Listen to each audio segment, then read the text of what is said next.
Right. So this was the homework I gave you. Keep your homework in front so that you can match your answers, and I'll just go through each and every question one by one in the sequence. So we are doing just paper 221012, variant 2, and it's of October November 2021. As we have already solved enough paper 2, so I thought to, just go through this today. Uh, Denary number that uses by the programmer, tick one box to show whether the denary is base 2, base 10, or base 16. So for the denary, we use base 10. So there you see tick mark. After that, hexa values can be used to represent denary values. Convert these four hexadecimal values into denary. So the best way to do is that you can convert this into denary. For that, you convert that into binary first. So this 10 will be equivalent to four zeros in binary, and 1010 is equivalent of 5. So there you see 5, there you see zeros. But in denary, we can get rid of these series of zeros. We can only write fives. So leading zeros are not used in denary. And I'll give you a practical example also. जैसे Excel में आप काम कर रहे हैं और Excel में आप काम करते हैं and you're writing, for example, if I ask you how much money you have in your pocket and you say 000 300 rupees, so you have written leading zeros in the beginning, but when you press enter, all the leading zeros are eliminated and you left the value only, left with the number only. तो leading zeros आप याद रखें. अगर आप hexa to binary कर रहे हैं तो आप दिखाएं. अगर हेक्सा में कोई वैल्यू है तो आप दिखाएं. डिनरी में तो आप एलिमिनेट कर लें. No issues. Similarly, the number 20 is to be converted into denary. And how are we going to do that? So how do you write 2 in denary? We write 2 like this: 0100. Why? Because this is 1 and 2, and 1248. So this is how we're going to convert 2. And then for zeros, we can write 4 zeros like that. अब आपके पास जो combination बना है binary का, वो कुछ ये बना है. नाउ डिनरी में कन्वर्ट करने के लिए अब आप कलेक्टिवली इसको पावर्स लगाए 1 2 4 8 16, and this number 1 will have a weight of 32. That is why the answer is 32 there. उसके बाद जो है वो 1a है. इसी तरह 1a को भी कन्वर्ट कर सकते हैं. तो 1 के लिए अब बाइनरी बनेगा 1000. a बराबर होता है a is equal to 10, and for that 1 2 4 8. So we'll write 1 and 1 and then 0 and 0 like that. And then you can convert that into denary. 1 2 4 8 16. So 16 plus 8 24 and 2 26. There you go. Got it? उसके बाद हमारे पास है A B. इसको भी convert करने के लिए ये 11 के बराबर होता है, ये 10 के बराबर होता है. 1 2 4 8 and then again 1 2 4 8. 10 के लिए 1 and 1 and there you write 0 zeros, and 11 के लिए 8 2 10 and 1 11. तो ये 11 का इक्विवेलेंट हो गया, ये 10 का इक्विवेलेंट हो गया. Now write down the powers collectively. So 1 2 4 8 16 32 64 and 128. So that means add up what? 128, 128, 32, 8, 2, and then 1. Sum up all the numbers you see there. So the answer is 171. There you go.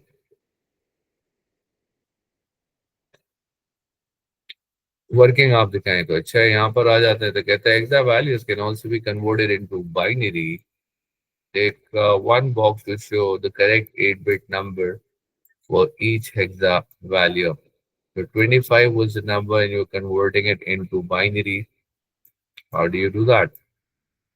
So 1010. There you see conversion of 5. 0100। जब आप hexa में convert करते हैं तो binary से hexa में जाते हैं, हेक्सा से बाइनरी में जाते हैं। जो बाइनरी आप लेते हैं वो हेक्सा का, वो हर नंबर का सेपरेटली लेना पड़ता है आपको। 5 का अलग, 2 का अलग, और इस तरह से अब आप बाइनरी मैच करें तो ये एग्जैक्टली से मैच कर रहा है। इसी तरह 1B का जब आप निकालेंगे ये बन जाएगा 1000 लाइक दैट। बी बराबर होता है 11 के, सो 1 2 4 8, सो 8 2 10 एंड 1 11, तो ये 0। ये बाइनरी इसके बराबर हो गया, क्योंकि ये पहला सेट हो गया 1011 और ये दूसरा सेट हो गया 1000। So I hope you getting the same answer. आपकी यहाँ तक चेकिंग हो गई है? Give me your feedback. अगर आपने वर्क किया था तो, नहीं किया था तो बस कैरी ऑन, तो मुझे कह दे, मैं आगे बढ़ता चला जाता हूँ। Match Yes, I got it right.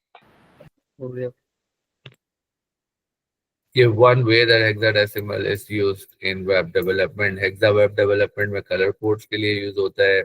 Error messages जब आते हैं तो उसके लिए भी हेक्सा ही यूज होता है। वो इस तरह के एरर मैसेजेस दिखा रहा होता है आपको। तो ये एरर कोई होगा जो कि हेक्सा का कोड होता है, तो एरर मैसेजेस इस तरह से डिस्प्ले होते हैं। One way that hexadecimal is used in low level programming. Low level programming जो होती है उसमें जो है डेटा के लिए भी यूज होती है, मेमोरी के लिए भी यूज होती है। एक्चुअली मेमोरी के एड्रेसेस में यूज होती है, असेंबली के कोड्स में यूज होती है। जैसे आपको एक एग्जांपल दे रहा हूँ, अगर आपको यूज करना है MOV, तो ये मूव के लिए, सॉरी, LDM, आप एक कमांड यूज करते हैं असेंबली लैंग्वेज में, और आप करते हैं हैश, और फिर आप करते हैं से 19। तो ये हेक्साडेसिमल में लिखा हुआ, अगर ये हेक्साडेसिमल में वैल्यू है और हेक्सा के लिए एंड लगाते हैं और 19, तो अगर बाइनरी होता तो हम जो है हैश लगाते, एंड लगाते, 19 लिखते हैं तो ये हेक्सा होता है। हैश लगाते हैं, बी लिखते हैं, या सिर्फ बी भी लिखते हैं, एग्जामिनर डायरेक्ट बी लिखे और आगे नंबर लिखे तो ये बाइनरी होता है। ऑर्डिनरी के लिए सिर्फ हैश लिख के आगे नंबर लिख सकते हैं, जैसे आपने लिखा 3 4, लाइक दैट। एलडीएम से क्या होता है, ये जो नंबर हेक्सा ये जाके स्टोर हो जाता है एक्यूमुलेटर में। तो यहाँ जो कह रहे हैं ना assembly language code and language, तो आप इस तरह की कोडिंग करते हैं असेंबली लैंग्वेज में। एरर मैसेजेस भी हेक्सा में होते हैं, मेमोरी डंप्स भी हेक्सा में ही होते हैं, मेमोरी एड्रेस भी आप हेक्सा में ही दे रहे होते हैं। जैसे अगर आपने कहा LDD 100, या आप आगे जाके इसमें पढ़ेंगे, फिलहाल मैं आपको एग्जाम्पल देके गुजर जाता हूँ। LDD 100 का मतलब है 100 एक लोकेशन है, यहाँ से नंबर उठाएगा और उसको एक्यूमुलेटर में डाल देगा। अगर इस पे ये नंबर स्टोर्ड है 100 की लोकेशन, तो ये लोकेशन है और इस लोकेशन पे ये वैल्यू पड़ी है, डेटा पड़ा हुआ है 2। तो जब आप कहते हैं LDD, तो आप बताते हैं एड्रेस। एड्रेस कैसे पता लगता है ये एड्रेस है? इसमें कोई हैश टैग नहीं होता। अगर हैश टैग होता है तो वैल्यू होता है, हैश टैग के बगैर होता है तो वो एड्रेस होता है। तो इस तरह आप एड्रेसेस भी दे सकते हैं हेक्सा के अंदर, जिस एड्रेस से आपको डेटा उठाना है। मेमोरी डंप जब आप करते हैं तो उस वक्त भी आपको जो है वो हेक्सा में नजर आ रहे होते हैं तमाम एड्रेसेस और उनके कंटेंट्स। यहाँ से आगे चलते हैं तो कहते हैं train company wants to install self service ticket machine. जैसे आप ट्रेन स्टेशन पे जाएं तो सेल्फ सर्विस टिकट मशीन होगी, और फॉर इट्स ट्रेन स्टेशन, तो उसके ट्रेन स्टेशन पे टिकट जिसने बाय करना है खुद ही जाके बाय कर सकता है उस मशीन के through. When the customer has purchased their tickets, I'm not sure I shared my screen or not. Did I? Yeah. Okay. When the customer has purchased their ticket, the machine will provide a paper ticket. जब आप खरीद लेंगे ticket, bye कर लेंगे, तो आपको paper ticket मिलेगा। One output device बताना है यूज्ड इन टिकट मशीन, जो टिकट मशीन में use is a display screen. एक तो डिस्प्ले स्क्रीन है, उसके अलावा क्या हो सकता है? Identify one other output device that is used in ticket machine. और कौन सी आउटपुट डिवाइस का इस्तेमाल हो सकता है? तो that was a simple question, a question normally raised to a grade 6 student and they answer it easily without any problem. तो कोई भी आप आउटपुट डिवाइस का बता सकते हैं इनमें से, स्पीकर हो, प्रिंटर हो, एलईडी हो, एक्चुएटर हो। Moving to the next question, the train company does not want user to use the keyboard, यानी वो ट्रेन कंपनी चाहती नहीं है कि आप कीबोर्ड का इस्तेमाल करें या माउस का इस्तेमाल करें डेटा को एंटर करने के लिए। When buying ticket, जब आप टिकट खरीदें, the company is worried that they may be stolen or get too dirty। तो दो फियर है कि शायद कोई चुरा के ले जाए। अगर कराची में इस तरह के स्टेशन पे हो जाए तो यकीनन कोई चुरा के ले जाएगा, और डर्टी भी हो सकते हैं because thick layer of dust आ सकती है उसमें। तो identify one other input device that would be suitable for use in the ticket machine system. तो टिकट मशीन को अगर टच स्क्रीन कर दिया जाए तो I think this can be ideal. बाकी और जो आउट इनपुट डिवाइसेस हैं उनमें से किसी और का भी नाम आप दे सकते हैं। QR code, RFI reader, barcode reader. RFI reader की यहाँ पे बात हो रही है। ये आरएफआई रीडर हैंडी डिवाइस होती है जिसको आप अपने हाथ में लगते हैं और 5 मीटर दूर से ही ये डेटा को रीड कर लेती है, डिस्टेंस से रीड कर लेती है। आइडियली ये यूज होती है फार्म हाउसेस वगैरह में, क्योंकि फार्म हाउसेस जहाँ पर एनिमल के स्टॉक होते हैं और जो उनकी केयर करते हैं एनिमल की। तो अगर यहाँ कोई एनिमल है, जैसे कोई बफेलो है, कोई काव है, और बंदा दूर खड़ा होता है, इससे करीब जाएगा तो खतरा होता है कि मारे नहीं, तो इसके हाथ में आरएफआईडी होता है, और ये आरएफआईडी से जो इस एनिमल के टैग्स होते हैं उससे डेटा रीड हो जाता है, पता लग जाता है एनिमल की एज क्या है, वो सारी information regarding that particular animal comes. तो आरएफआईडी रेडियो फ्रीक्वेंसी आइडेंटिफिकेशन होता है, that can read the data from the tag from the distance of about 5 meters। Barcode reader ये बड़ी कॉमन डिवाइस है that is used in the supermarket वगैरह में to identify records of the product. Touch pad ये laptop में होता है, आप सीधा एक स्क्वायर पीस गिवन होता है, सेंसिटिव एरिया होता है, keep your finger on it, start moving the cursor. Track pad, तो ट्रैक पैड होता है जिसके ऊपर जो है वो आप अपना फिंगर रखते हैं और जो है आप काम कर रहे होते हैं। माइक्रोफोन्स हैं, मैग्नेटिक स्ट्रिप रीडर्स हैं। तो ये मैग्नेटिक स्ट्रिप रीडर जो होते हैं क्रेडिट कार्ड में और एटीएम कार्ड वगैरह में होते हैं। तो आपको सिर्फ नेम बताना था इनमें से कोई और इनपुट डिवाइस का। यहाँ आ जाते हैं। तो bits are transmitted along a single wire. जब बिट्स, बहुत सारी बिट्स ट्रांसफर हो रही हैं, सिंगल वायर से ट्रांसफर हो रही है। जब वायर ही एक है तो एक एक करके ट्रांसफर होगी, वन बाय वन ट्रांसफर होगी। वन बाय वन ट्रांसफर होने को आप कहते हैं सीरियल। पहले इसको समझ लें, ऊपर सीरियल क्या होता है। सीरियल एक एक बिट अलग अलग ट्रांसफर होगी मगर एक ही वायर से।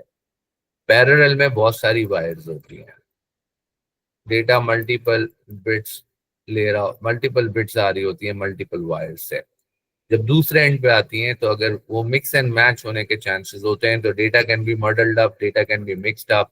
तो वो जम्बल्ड अप हो सकता है अगर तो वायरिंग इश्यूज हैं, प्रॉब्लम्स हैं।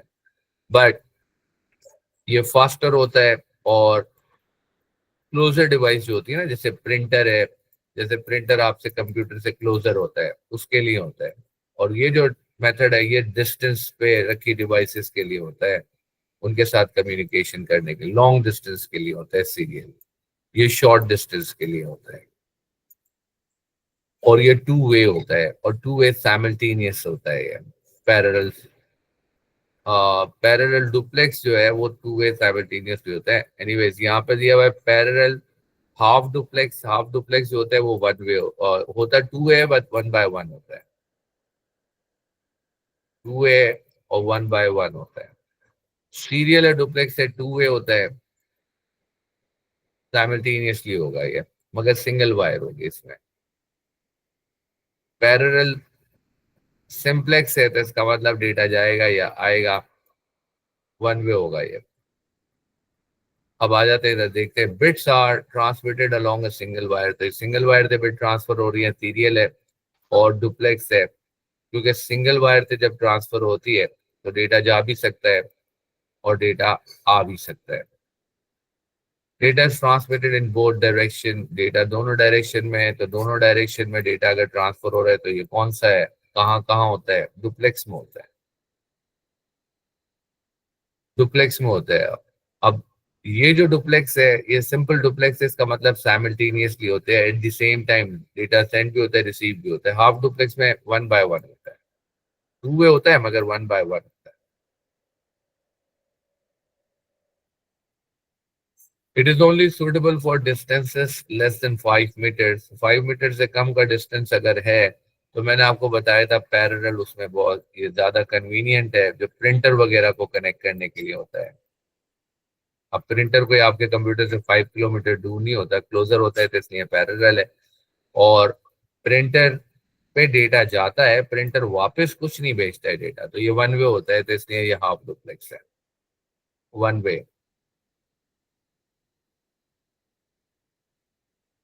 उसके बाद हम आ जाते हैं bits from the same byte. Bits from the same byte are transmitted one after the another। ऐसा सीरियल में होता है, सिंप्लेक्स में होता है। और transmitted one after the another, पहले एक डिवाइस भेजे फिर दूसरा भेजे, तो सीरियल डुप्लेक्स में भी ऐसा होता है। सीरियल की बात हो रही है ना, तो सीरियल में bit by bit he data transfer होता है। Data may not arrive in the correct sequence. ये जब उस वक्त होता है जब बहुत सारी बिट्स आ रही हो आपके पास, तो हो सकता है आपके पास वो बिट्स सेम सीक्वेंस में ना आए। तो ये पैरेलल में एक कॉमन प्रॉब्लम है। जब भी पैरेलल ट्रांसमिशन होती है, सिंप्लेक्स हो या हाफ डुप्लेक्स हो, यानी बहुत सारी बिट्स आ रही हैं या बहुत सारी बिट्स जा रही हैं साइमल्टेनियसली या वन बाय वन, उस वक्त ये प्रॉब्लम हो सकता है कि डेटा मिक्सड अप हो सकता है, मडल्ड हो सकता है। Data is transmitted in both direction. Data दोनों डायरेक्शन में ट्रांसफर होता है, but only one direction at a time, तो ये हाफ डुप्लेक्स होगा, हाफ डुप्लेक्स है ये। So you can match your answer with this. आगे चलते हैं। Universal serial connection can be used to transmit data from a mobile device to a computer. Give three benefits of USB connection. अब USB common है और this can be connected using one way. तो ऐसा नहीं है कि आप उसको टर्न करके दूसरे साइड से भी कनेक्ट करें, ऐसा नहीं है। It is industry standard. Faster data transmission is possible. तो ये सारे इसके बेनिफिट्स में आते हैं। आपके कंप्यूटर में जो लेटेस्ट कंप्यूटर आप यूज कर रहे हैं, मगर आपके पास जो यूएसबी कनेक्टिविटी पोर्ट तो जो जो दिया हुआ है वो पुराने, यानी कि आपके पास यूएसबी समझ लो एक पुरानी वाले मॉडल की है। पुराने वाले जो यूएसबी आते थे वो 2.0 वाले आते थे या थ्री, और पहले सबसे पहले 1.0 आया, फिर 2.0, फिर 3.0। जो यूएसबी बाजार में मिलते हैं, मैं उसकी बात कर रहा हूँ। अब यू क्वेश्चन से थोड़ा हट गया।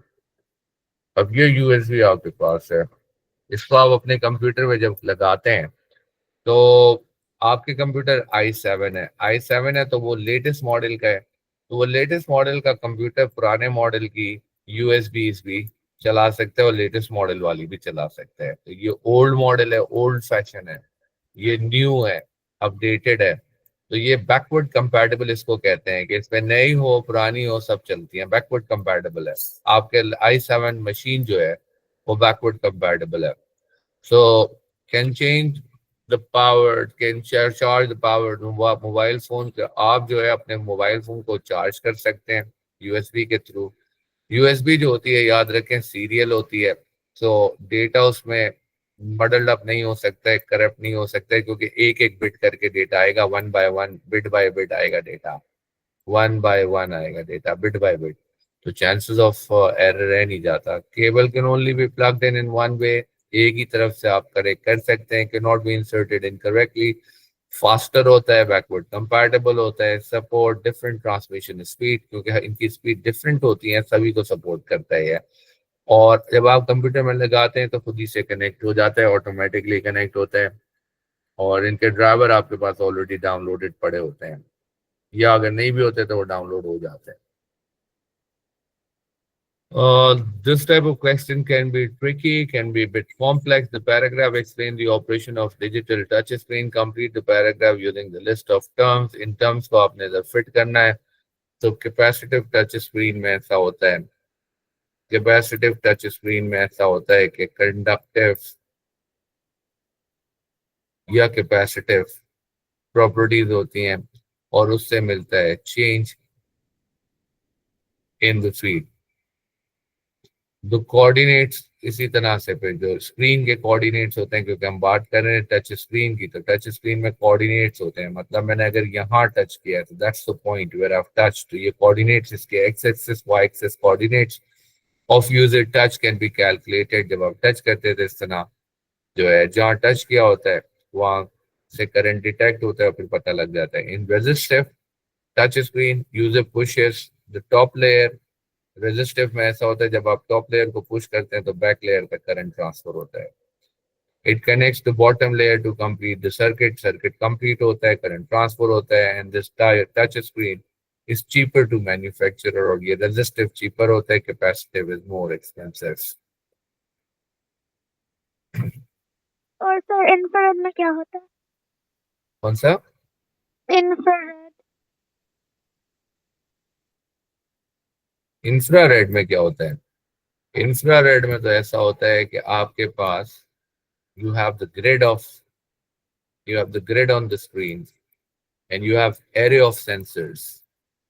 जब आप टच करते हैं तो सेंसर जो है वो इसको डिटेक्ट कर लेता है, और x and y coordinates are detected, and this way your touch can be detected. So you got array of sensors, and then you have invisible grid there.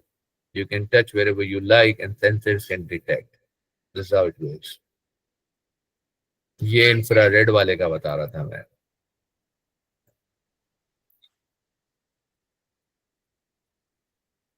Semi works for a finance company as a laptop that he uses for his work. He has confidential data about his customers stored on his laptop. तो sensible confidential data है customer का जो इसके laptop पे stored है. Semi does not connect the laptop to any network. उसने अपने laptop को किसी network से connect भी नहीं किया. Semi is concerned about his customers' confidential data being viewed. Semi का concern ये है कि उसका data जो है वो दूसरे लोग देख सकते हैं by other people in his office. उसके office में one method he used to prevent others viewing the data is encryption. एक मेथड जो है जाके दूसरे ना देख सके कि वो इंक्रिप्ट कर सकता है, मतलब ए को कोड कर सकता है. जैसे मैंने ए को मैंने ए को कर दिया 3, मैं बी को कर रहा हूँ से 9, तो हर लेटर का एक कोड है और मैंने उससे रिप्लेस कर दूं तो ये इंक्रिप्शन है. Plain text can be converted into cipher text, ये इंक्रिप्शन है. फिर जब मैंने ये डेटा आपको भेजा, जब आपके पास पहुंचेगा तो आप इसको डिक्रिप्ट करोगे, 3 को आप डिकोड करोगे ए से. You have the software, you can do that. या अगर आर्मी के जैसे कोई सिक्योरिटी कोड्स होते हैं तो उनको अपनी कन्वर्जन फॉर्मूलास पता होते हैं, तो वो इसको वापस कन्वर्ट बैक करते हैं बिफोर रीडिंग इट. तो ये कहता है कि एक मेथड तो इंक्रिप्शन है. Identify 3 other methods we could use to prevent his customers confidential data being viewed. और कौन से तरीके हैं जिससे कि ये कस्टमर्स को प्रिवेंट कर सकते हैं, मतलब रोक सकता है कॉन्फिडेंशियल डेटा देखने से. तो पासवर्ड लगा दें या बायोमेट्रिक कर दें या 2 स्टेप वेरिफिकेशन, और जो आजकल बड़ा कॉमन है, मोबाइल फोन के ऊपर कोड आता है और फिर इस तरह पे कंफर्मेशन होती है. जब आप कंप्यूटर लैपटॉप से कनेक्ट कर रहे होते हैं तो उसका कंफर्मेशन कोड मोबाइल पे आता है. किसी भी बैंक साइट वगैरह पे भी ऐसा हो रहा है आजकल. तो वो डबल वेरिफिकेशन है. फिजिकल लॉक भी आप कर सकते हैं, अपने लैपटॉप को लॉक कर दें या जिस कमरे में आपके पास एक्सपेंसिव डिवाइसेस हैं उस कमरे को आप लॉक करके जाएं.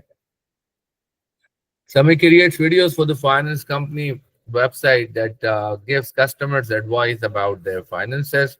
He uses lossy compression. Lossy क्या होता है? Compression का तो मतलब है बड़ी फाइल को छोटा बना देना. लेकिन एक होता है लॉसी, एक होता है लॉसलेस. लॉसलेस में जब आप इसको दोबारा से कन्वर्ट बैक करते हैं तो 100% वही खुल जाती है दोबारा ओरिजिनल फाइल. लॉसी में ऐसा नहीं होता. लॉसी में से कुछ डेटा रिमूव हो जाता है तो 90% खुलेगा या 80% डेटा खुलेगा. Some of the amount of data is to be sacrificed, वो लॉस्ट हो जाता है. तो लॉसी कॉम्प्रेशन है जो कि फाइल साइज को रिड्यूस करने में इस्तेमाल किए. फाइल का साइज छोटा करेगा. The videos for the website, for website के लिए वीडियोस है. गिव 3 वेज, 3 तरीके बताए that lossy compression can reduce the file size of the videos, जो किसी भी वीडियो के साइज को रिड्यूस कर सके. कंप्रेशन एल्गोरिथम आप यूज करें. एक तो कंप्रेशन एल्गोरिथम डिफरेंट होते हैं, हर एल्गोरिथम अपनी कैलकुलेशन अलग फॉर्मूले से करेगा, अलग तरीके से करेगा, तो वो डिफरेंट फाइल साइजेस बनेंगे. एक ये कि रेजोल्यूशन आप कम कर दें, वीडियो की रेजोल्यूशन कम कर दें. जैसे एक लार्जर वीडियो है उसको आप स्मॉलर वीडियो बना दें साइज, या फिर आप उस पे नंबर ऑफ पिक्सल्स जो उस पे हैं वो आप उसको रिड्यूस कर दें. Colour depth could be reduce. उस पे जो कलर्स हैं, जैसे ये कलर्स हैं, सपोज करते हैं 32 कलर्स पर पिक्सल है और यहाँ पे पर पिक्सल जो है वो सिर्फ 8 कलर्स हैं, तो एक पिक्सल यहाँ पे 1 बाइट में स्टोर हो सकता है, जबकि यहाँ पे एक पिक्सल जो है वो 4 बाइट्स लेगा। तो कलर के कम करने से भी जो है वो बाइट्स कम हो सकते हैं। Sound not heard by human ear could be remove. तो अननेसेसरी साउंड जो है वो रिमूव कर दी जाए, और इस प्रोसेस को कहते हैं perceptual music shaping, can be use for that. कि इररेलेवेंट साउंड जो है वो एलिमिनेट कर दी जाए। And repeating frame could be remove.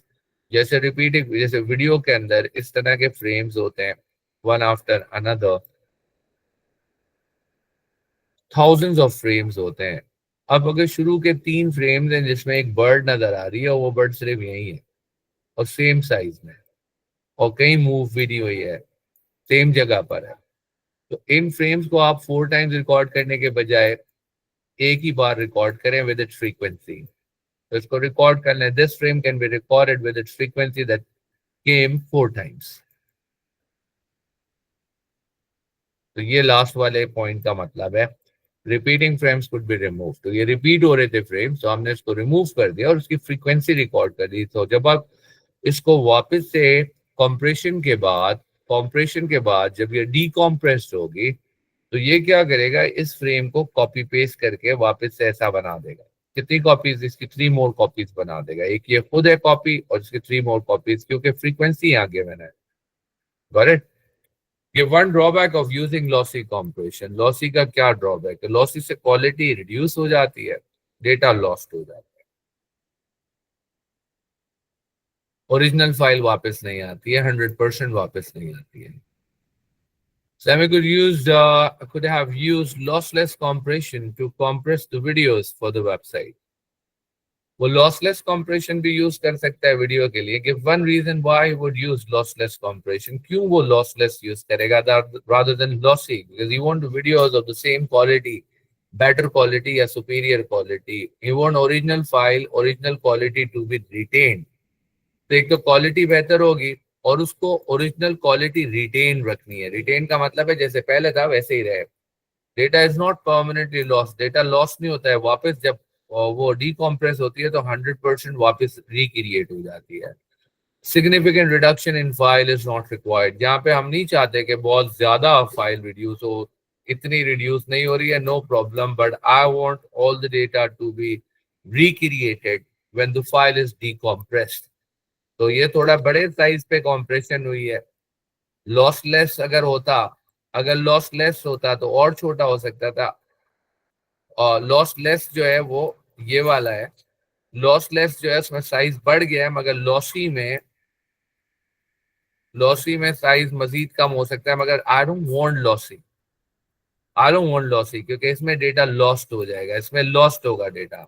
मुझे लॉस नहीं करना है। I want that 100% file to be recreated, मुझे वापस चाहिए, तो मैं लॉसलेस पे जाऊंगा। तो ये लास्ट वाला पॉइंट है कि significant reduction in file size is not required. कि बहुत ज्यादा आप रिडक्शन नहीं चाहते, बस थोड़ा बहुत कॉम्प्रेस हो गया, that's okay. You don't want to compromise with the quality of the file.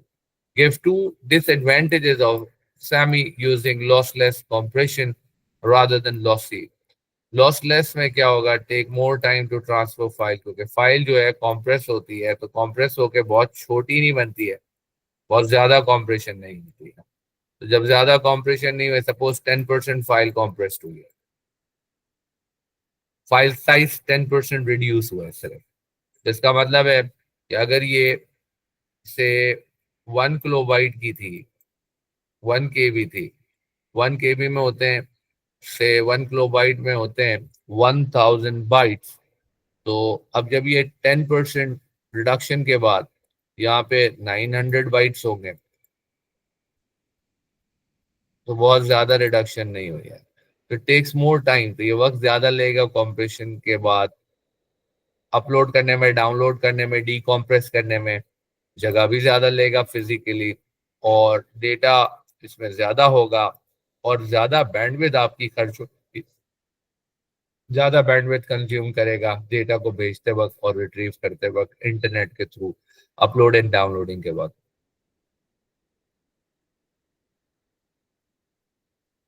A programmer can use translators such as interpreter and compiler when developing a program. अब इसके लिए आपको अगर मेरे लेक्चर याद हैं तो मैंने आपको बताया था कि देखो, ये आपका प्रोग्राम है, उसकी ये लाइन है। एक एक लाइन, पहले इस लाइन को उठाएगा, इस लाइन को उठा के वो फेच करेगा, मतलब रीड करेगा, डिकोड करेगा और एग्जीक्यूट करेगा, मतलब चलाएगा। यही सेम काम हर स्टेप पे हो रहा होगा। The same thing has to be done for every single line. ये इसी तरह करेगा लाइन नंबर 1 को, फिर लाइन नंबर 2 को, फिर लाइन नंबर 3 को भी। किसी भी लाइन पे अगर एरर आ गया, if something bad happens anywhere in the program, कोई प्रॉब्लम आ गई है, तो ये वापस से स्टॉप होके हॉल्ट हो जाएगा, और दोबारा से लाइन नंबर 1 से पहले आप इसकी करेक्शन करें, चेंज करें इसको, या आपने चेंजेस किए दोबारा से रीस्टार्ट करें पूरे प्रोसेस को।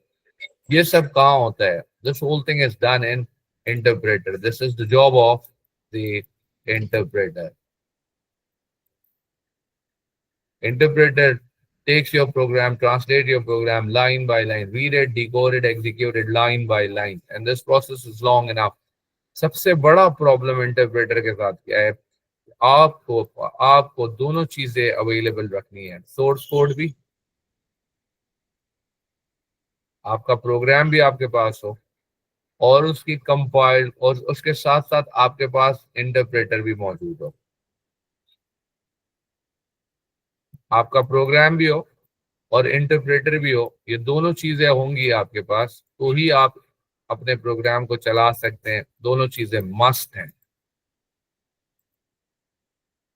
इसका मतलब आप अपना सोर्स कोड अपने कंप्यूटर पे आपको रखना पड़ेगा। तो ये कभी भी कस्टमर्स के लिए वो नहीं है, फिजिबल नहीं है। कस्टमर को तो हम देना ही नहीं चाहते हैं, कस्टमर्स के लिए ये अच्छा मेथड नहीं होगा। It's not a good choice, not a good choice.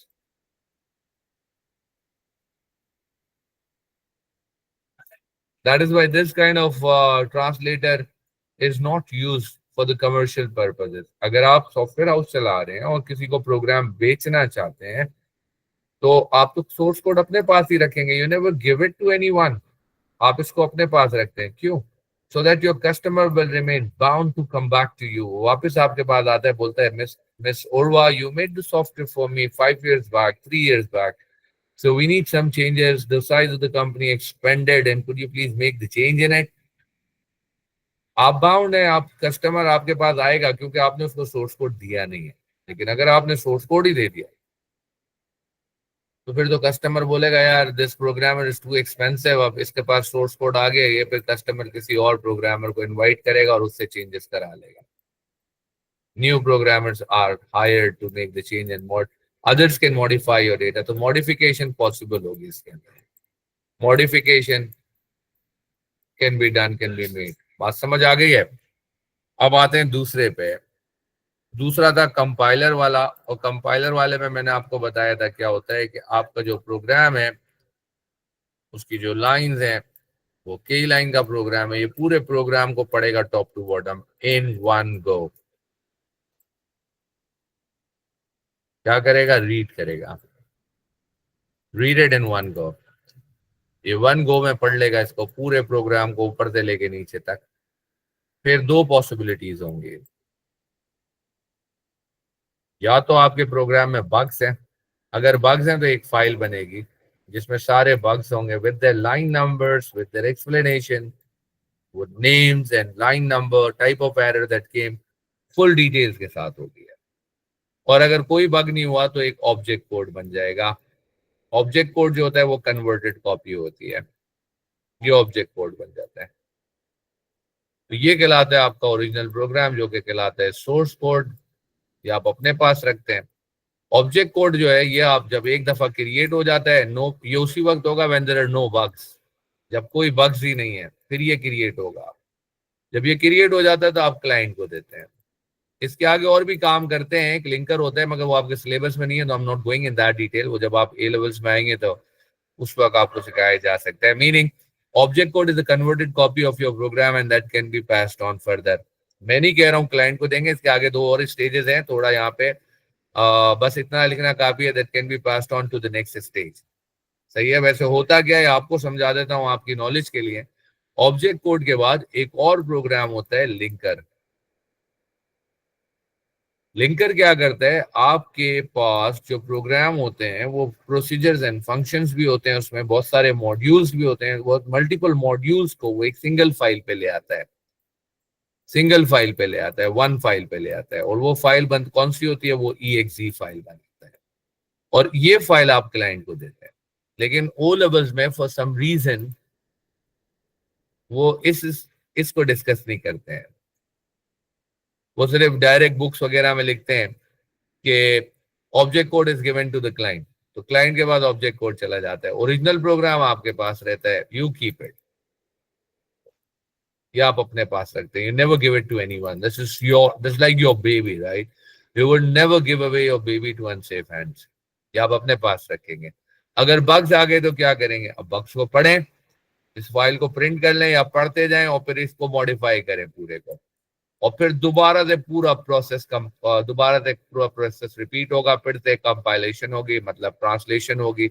इसे प्रोसेस चलता रहेगा जब तक आपका प्रोग्राम बग्स फ्री ना हो जाए, सही है, until your program bugs free. और जब बग्स फ्री हो जाएगा तो फिर ये काम होगा, until your program becomes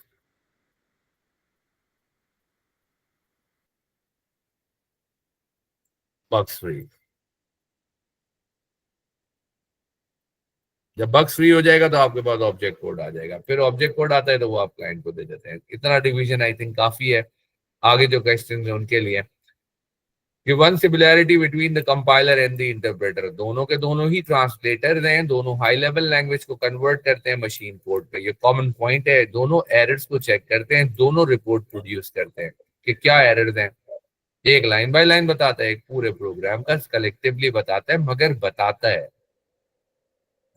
give two differences between them, differences आपको अभी मैंने सारे समझाए कि interpreter translates and execute code line by line, ये ट्रांसलेट भी करेगा, चलाएगा भी लाइन बाय लाइन, जबकि कंपाइलर क्या करता है, वो पूरे प्रोग्राम को whole code in one go करता है। इंटरप्रेटर क्या करता है, रुक जाता है और रिपोर्ट करता है, बताता है कहां पर एरर आया है, when it finds any. Compiler क्या करता है, पूरी एरर रिपोर्ट की एक फाइल बनाता है अलग से। इंटरप्रेटर जो है does not produce an executable file, interpreter से नहीं बनती, वो कंपाइलर से बनती है एग्जीक्यूटेबल फाइल। जहां कंपाइलर यूज होता है उसके आगे जाके मैंने बताया एक प्रोग्राम खास यूज होता है, particular program called linker that makes this one single file executable, इसको आप रन कर सकते हैं। इंटरप्रेटर जो है will execute the code until it finds an error, whereas compiler will not execute any code। ये पॉइंट का मतलब क्या है, interpreter will execute the code, जैसे कि लाइन नंबर 1 को चेक किया, कोई प्रॉब्लम नहीं थी, ट्रांसलेट किया और उसके बाद उसको चला दिया, रन कर दिया, ये रन कर देता है। फिर लाइन नंबर 2 पे आया, रीड पढ़ेगा, रीड करेगा, डिकोड करेगा, एग्जीक्यूट कर देगा। 3 पे आया, रीड किया, डिकोड किया, एग्जीक्यूट किया, यानी कि ये 3 लाइन तो चल गई है ऑलरेडी। अब 4 पे आया है और यहाँ बग आ गया, यहाँ बग आ गया तो यही स्टॉप हो जाएगा, यही हॉल्ट हो जाएगा, सही है। तो अब ये पॉइंट आपको समझ आएगा कि interpreter will execute the code until it find error, जब तक एरर नहीं आया था वो चलाता जा रहा था।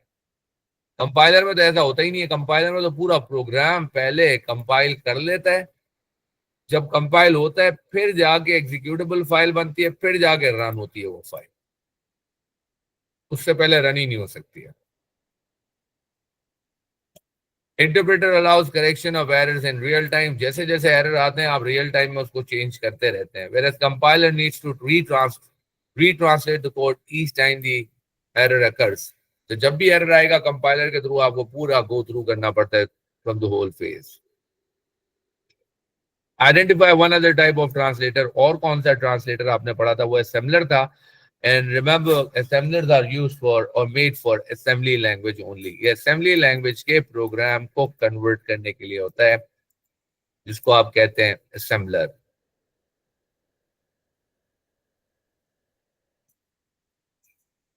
assembly language के कोड को कन्वर्ट करता है, converts assembly language program into machine code।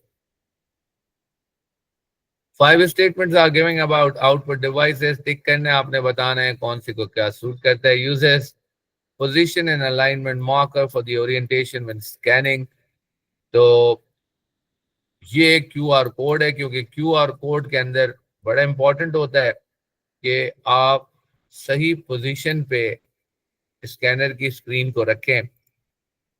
Example अगर देखें क्यूआर कोड की,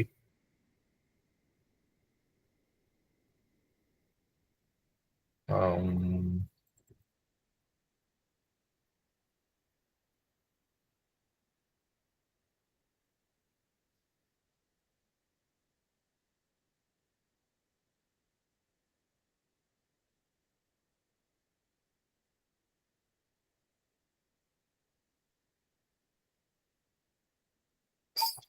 आपके स्क्रीन पे ये पूरा इमेज अगर आएगा तो ही स्कैन होगा।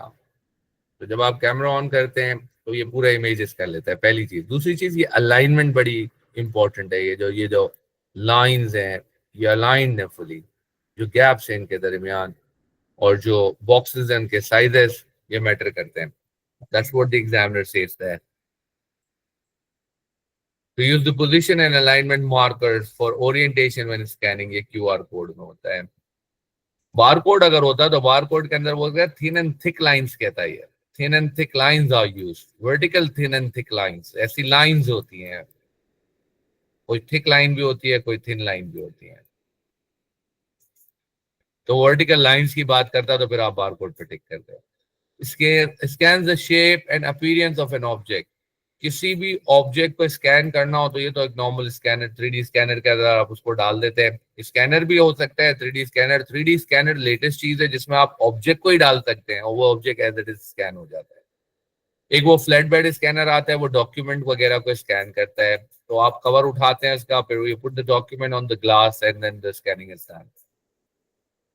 Use reflected light from a laser to convert black and white pattern into binary। तो ऐसा जो है लाइट रिफ्लेक्ट करती है बार कोड में भी, क्यूआर कोड में भी।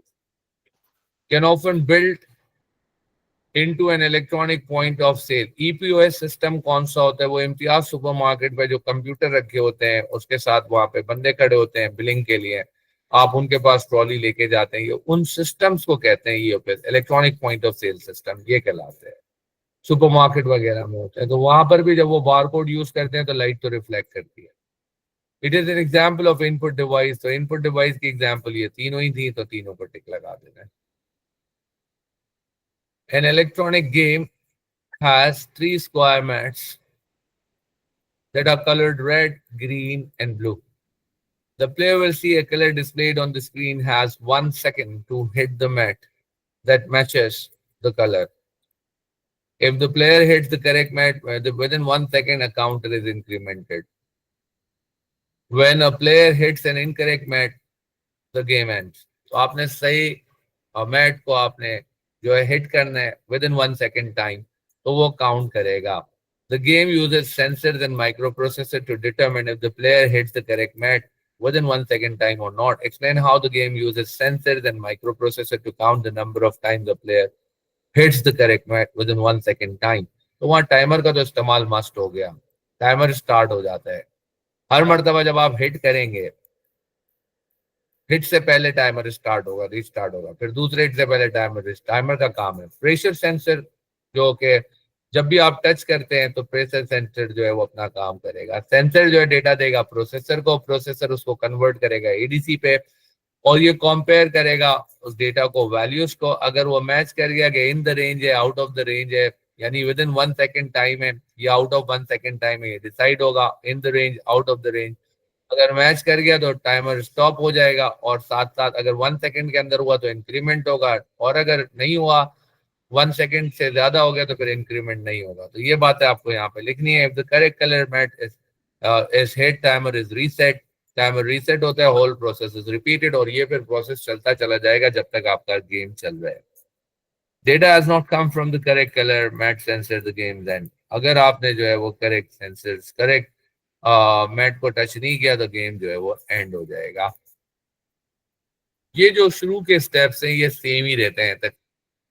जो सेंसर्स के बाद डेटा हमेशा कहाँ आता है? एडीसी के पास आता है। एडीसी डेटा कन्वर्ट करता है, प्रोसेसर के पास आता है। प्रोसेसर कंपेयर करता है ओल्ड वैल्यूज को न्यू वैल्यूज के साथ एंड मैचिंग करता है, कंपैरिजन करता है। वो decide what kind of action is needed और what kind of output is to be produced. The Padma opens an application on her computer. An interrupt is generated to inform the central processing unit that the application has been open.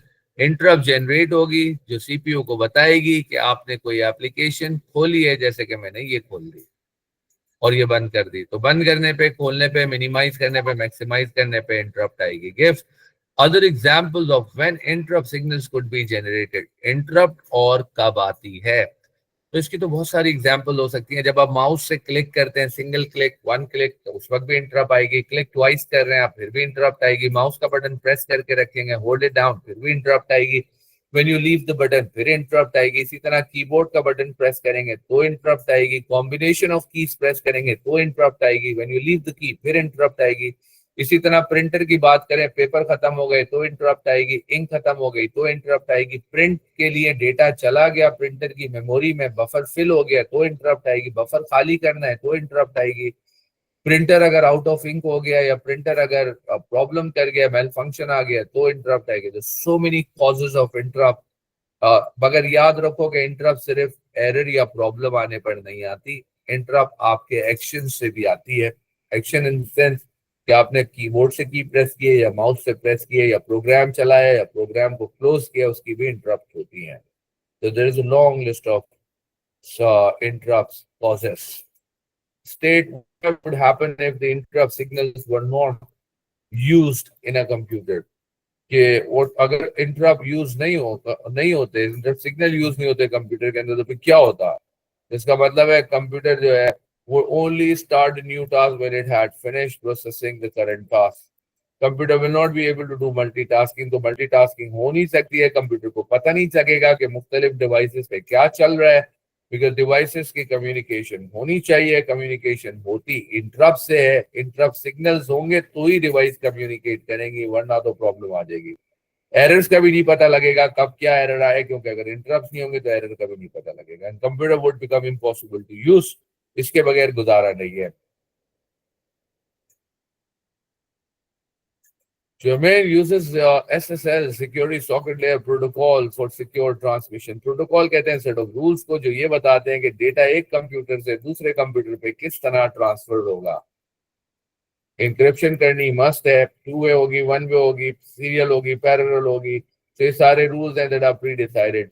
लेकिन जब बात करते हैं SSL की, तो इसका मतलब है encrypted data is sent to the other end when sending data. Explain how SSL protocol secures data. कैसे सिक्योर बनाते हैं आपके डेटा को।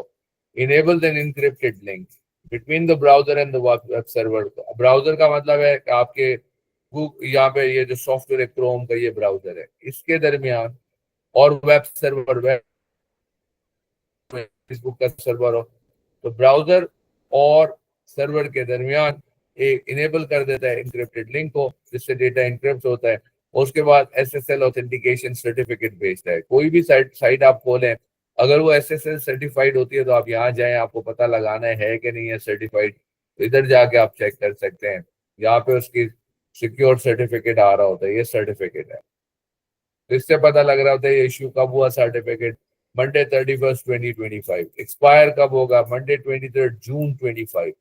तो जून में जाके एक्सपायर्ड होगा। जून 23 के बाद फिर इस पर्टिकुलर साइट पे कम्युनिकेशन अनसेफ होगी। लेकिन उससे पहले हम श्योर ये गूगल के जो है सर्टिफिकेशन है ये खुद ही अपडेट करते होंगे। ये बहुत कम टाइम के लिए रखा है। क्यों? मार्च, अप्रैल, मई, जून में खत्म हो रही है, तो फ्यू मंथ्स के लिए। क्यों? क्योंकि दुनिया में बड़ी रैपिडली चेंजेस हो रही है। हैकर्स हैं, स्टीलर्स हैं, the people whose motive is to create disruption for the other people. Their target is to spread the viruses around the world.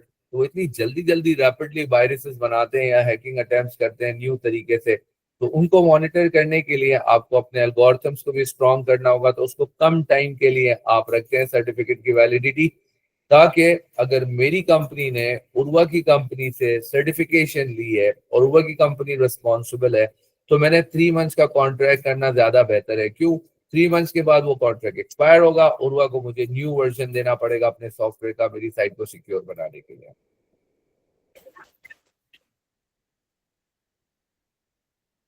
उसके बाद आइडेंटिफाई एन ऑल्टरनेटिव प्रोटोकॉल। तो सिक्योर ट्रांसमिशन के लिए और कौन सा प्रोटोकॉल है? एसएसएल के बाद एक और एडवांस प्रोटोकॉल इसके बाद आया था, तो ये सक्सेसर है एसएसएल का, ये टीएलएस है। यहाँ तो सिर्फ इंक्रिप्शन होती थी, मगर यहाँ पे इंक्रिप्शन भी होती है, इंटेग्रिटी भी चेक होती है, ऑथेंटिकेशन भी होती है, यहाँ पर और भी काम हो रहे होते हैं।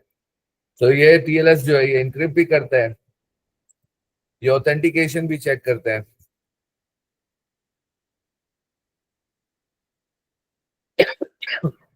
ये इंटेग्रिटी भी चेक करता है डेटा की। सही है। इंक्रिप्ट करना मतलब ए को कन्वर्ट करके नंबर बना दिया। ऑथेंटिकेशन में ये चेक करेगा कि आपका जो यूजर नेम पासवर्ड है वो आप ही का है, you the one who should be allowed to access data. Integrity का मतलब है अगर मैंने आपको हेलो भेजा है तो हेलो ही मिल रहा है या नहीं। Give two ways that a user can identify if a website uses secure data transmission or not. तो इसको कैसे चेक करेंगे एक वेबसाइट सिक्योर ट्रांसमिशन अलाउ कर रही है कि नहीं। तो आप देखें उसके शुरू में आ रहा होगा एड्रेस के HTTPS, चल के चेक करते हैं। तो यहाँ पर गए हम, चेक कर लिया कि इसके शुरू में यहाँ पे HTTPS आ रहा है कि नहीं। ये आ रहा है HTTPS। यहाँ पर HTTPS आएगा या पेडलॉक, वो ताला बना हुआ आ रहा होता है, पेडलॉक बना हुआ आ रहा होता है, ये आ रहा है ताला बना हुआ पेडलॉक। या इसके सर्टिफिकेट को चेक करें जाके कि वैलिड है कि नहीं है। कब तक वैलिड है, एक्सपायर बाद में हो रहा है, ऑलरेडी एक्सपायर्ड है। यहाँ से पता लग जाएगा एक्सपायर कब हो रहा है। तो ये जून में एक्सपायर हो रहा है। उसके साथ साथ कह रहे हैं HTTPS का आप चेक करें जरूर, पेडलॉक आपने चेक कर लिया, सर्टिफिकेट भी आपने चेक कर लिया, तीनों चीजें आपने चेक कर ली। इससे आपको पता लग जाएगा कि और कैसे टीएलएस से सिक्योर्ड है कि नहीं है। इससे पता लगेगा हाँ जी सिक्योर है। ए एंड बी करना है तो यहाँ पर ए एंड बी हो गया। ए एंड बी के बाद हमने और करना है तो आगे जाके ये और से इसका कनेक्शन हो गया। और के अंदर पहले बी और सी करना है, इससे पहले ये बी और सी हुआ। बी और सी को जो भी डेटा है उसको नोट कर दें, तो ये इस बी और सी को नोट कर दिया यहाँ पर।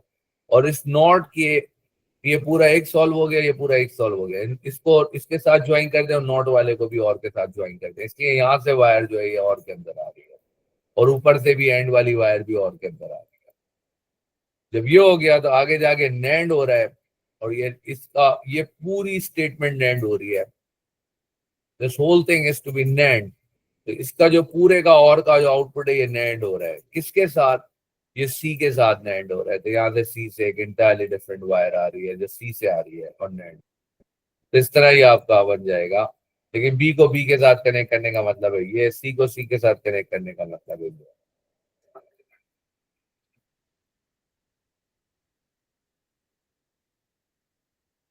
आगे बोला जी इसका ट्रूथ टेबल बनाए। Truth table for the given logic statement, given logic statement का आप ट्रूथ टेबल बनाए।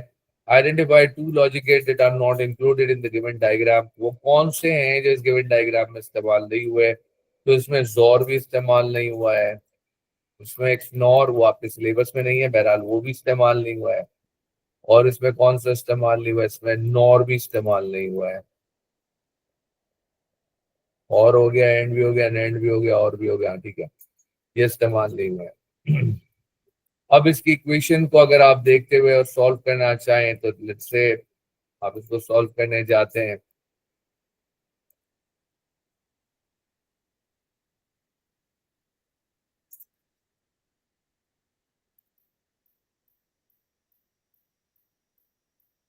पहले तो ए बी सी का कॉलम बना लें।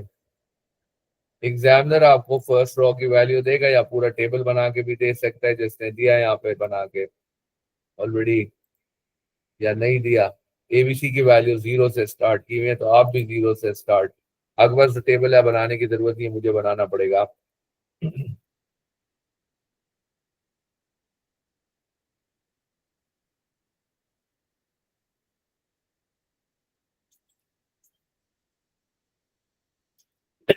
और 1 1 आ जाएगा। उसके बाद पहले ए एंड बी कर लेते हैं। ए एंड बी को ए बी कर लेता हूँ, मल्टीप्लाई करना है। फिर हमें करना है बी और सी, यानी बी प्लस सी, इन दोनों को प्लस करना है। जहाँ 2 आया उसको भी 1 कर दें। 0 प्लस 0 0 होता है, 0 प्लस 1 1 होता है, 1 प्लस 0 1 होता है। एक भी बनाएगा तो आंसर 1 होता है। 0 + 0 0 है, इस तरह ये यहाँ पर ऐसा मल्टीप्लाई करे थे 0 × 0 0 हो गया, 1 1 ही 1 होगा, बाकी अगर एक भी 0 आता है तो आंसर 0, एक भी 0 होगा तो आंसर 0 है। अब बी सी से जो आंसर आया उसको नोट भी करना है, इसके ऊपर नोट लगाना है, तो इसको इन्वर्स कर लेंगे।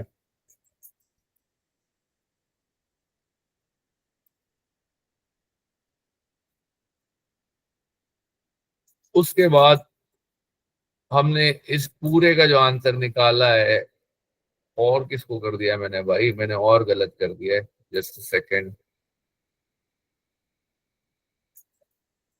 बीसी को और किया था, हाँ ठीक है, नोट कर दिया, ठीक है। अब एक और निकालना है, यहाँ तक ठीक है। अब एक और निकालना है, नॉट वाले को प्लस करना है ए एंड बी के साथ, इसको प्लस करना है और इसको प्लस करना है,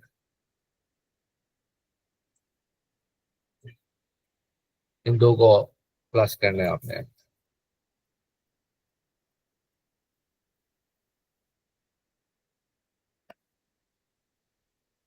उसके बाद इसको नेंड करना है सी के साथ,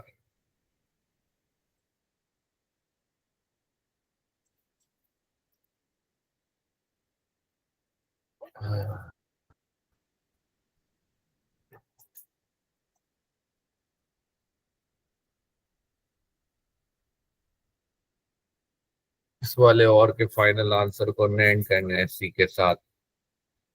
नेंड का मतलब है मल्टीप्लाई करके opposite answer, 0 1 the 0 will write 1, 1 0 the 0 will write 1, 0 into 0 will write 1, 1 0 the 0 will write 1, 0 1 the 0 will write 1, 1 0 the 0 will write 1, 0 1 the 0 will write 1, and 1 1 the 1 will write 0।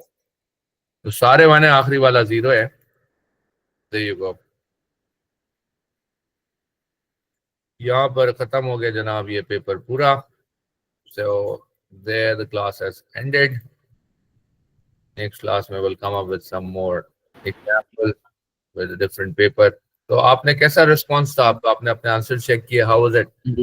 सही था, ऑलमोस्ट 70 स्कोर किया या 70 से below? 68 या कुछ 15 में गिनना नहीं मैंने, लेकिन अच्छा, अच्छा है आ रहा है, 75 में से अच्छा है। चलो दैट्स गुड, कांग्रेचुलेशंस। ठीक है, I just did one mistake on the SSL wala question bas. okay, and that was for how many marks? Other than that, I got everything right. Okay, okay, good to hear that. So congratulations and take good care of yourself. We'll see you in the next class. Okay, Okay, Allah Hafiz. Allah Hafiz.